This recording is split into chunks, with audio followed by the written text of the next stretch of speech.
Yeah, I mean, it's important to understand that the reason for which I show this and carry this with me is for people to understand the level of violence that we were met with, but also, and most importantly, the level of violence that locals are still confronting today. Because what you have to understand is that I, G.FENWICK, working for France 24, had to undergo about 30 hours of being beat up, humiliated, manipulated.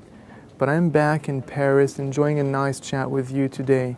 But for instance, the man who saved my life, Mohamed Daoud, 29-year-old, basically same as me, former journalist, back in the States, is now unemployed in Egypt, got caught up in this with me, and he's probably still out there. And this to me is a brief traumatic moment in my life. I don't know where he is right now, and I sure do hope he's all right. I'm trying to get in touch with him. But this is to say that you have to understand that what happened to us is very serious, but what's happening to a lot of locals out there is a lot more serious because they don't have embassies, networks, and an international network of friends to get them out of that very tight situation. So I think it's important to understand that they're the ones, we should be thinking about more so than perhaps us.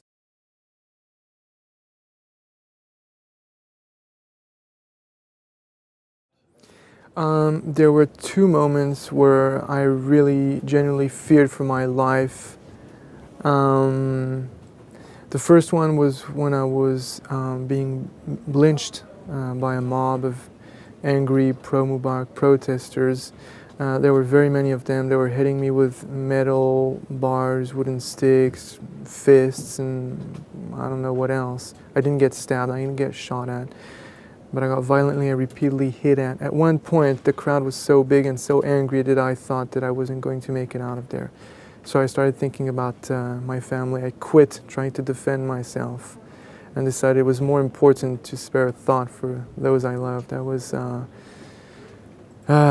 a traumatic moment. And the second time was when we were taken by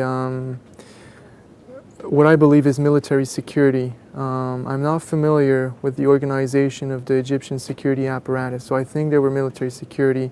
These were men in uniform, which looked very much like military uniforms. They took us to their headquarters. They took us out of the Jeep. The first thing they did is they hit us. One captain saw the bandages on my head and the blood on my face and my head and asked me if it hurt. And I said yes. And he hit me right where I pointed to say it hurts.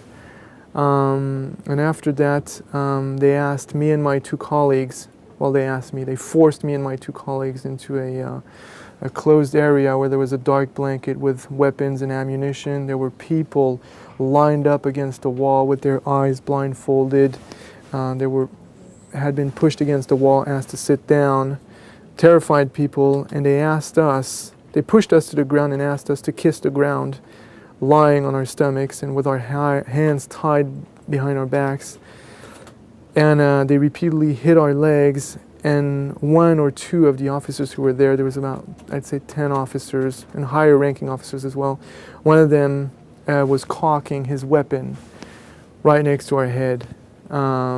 Basically meaning we're about to shoot you.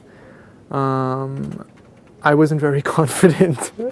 Then I thought, this doesn't sound or look too good. And I'm very young and inexperienced. I had never been confronted to this kind of an attitude, so I was kind of at a loss. I guess the best way to put it is I was thinking I was in a very, very bad movie that I did not want to be in. That's the best reference I have because, again, I've never been confronted to this kind of a situation. So those are the two moments where I thought that my life was clearly in danger. And the way I got out of it is first by thinking about my family, the ones I love.